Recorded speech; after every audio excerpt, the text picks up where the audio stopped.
খেদাৰ নামত যি ধৰণৰ এটা উশৃংখল পৰিৱেশৰ সৃষ্টি হৈছে আমি ক'ব খোজো অসম সংখ্যালঘু সংগ্ৰাম পৰিষদে আমি মিয়া নহয়, আমি অসমৰ অসমীয়া। আমাৰ নিজৰ মাতৃভাষা পৰিত্যাগ কৰি আমাৰ পূৰ্বপুৰুষসকলে অসমীয়া ভাষা গ্ৰহণ কৰিছে। গতিকে সেই হেতুকে আমি অসমীয়া মাধ্যমত আমি লেখা পঢ়া কৰি আছোঁ। আমি সেই উজনিৰ ভাইসকলক আমি ক'ব বিচাৰিছোঁ যে তেওঁলোকে শুই থকা সিংহক জগাই নুতুলিব। তাৰ কাৰণ উজনিৰ ইটা ভাটাত আমাৰ লাখ লাখ বনুৱাই কাম কৰিব যায়। গতিকে এতিয়া যদি এই ইটা ভাটাত যদি ইয়াৰ শ্ৰমিকসকল নাযায় তেনেহ'লে তাৰ পুঁজিপতিসকল বৰ লোকচান ভৰিবলগীয়া হ'ব আৰু আপোনালোকৰ ইটাৰ ঘৰ আপোনালোকে নিৰ্মাণ কৰিব নোৱাৰিব।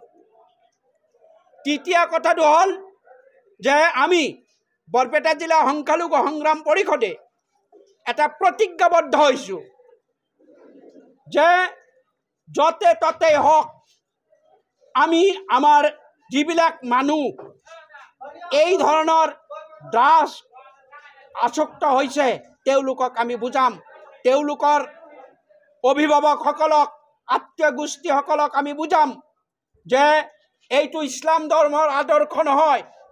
ইছলাম ধৰ্মৰ আদৰ্শ হ'ল ন্যায় আৰু নীতিৰ মাজেৰে চলা।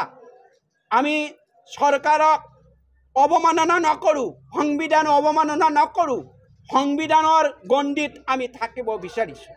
গতিকে আমাৰ মাননীয় মুখ্যমন্ত্ৰী মহাশয়ে কিছুমান অসংলগ্ন কথা আমাক কয়। আমি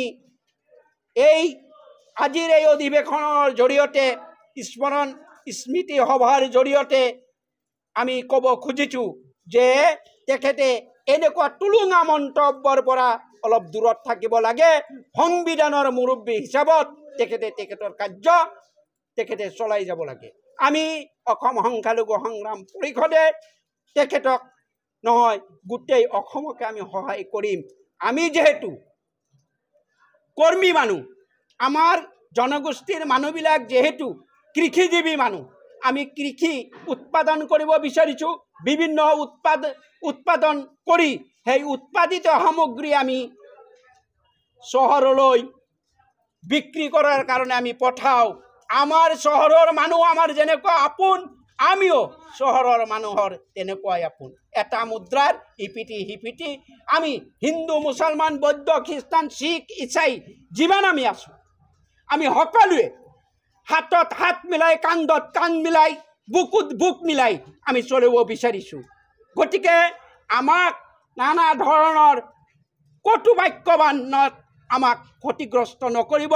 তাৰ কাৰণে আমি এই ক্ষেত্ৰত তেখেতক প্ৰতি আহ্বান ৰাখি আমাৰ এইখিনিতে আমাৰ বক্তব্য সামৰণি মাৰিম।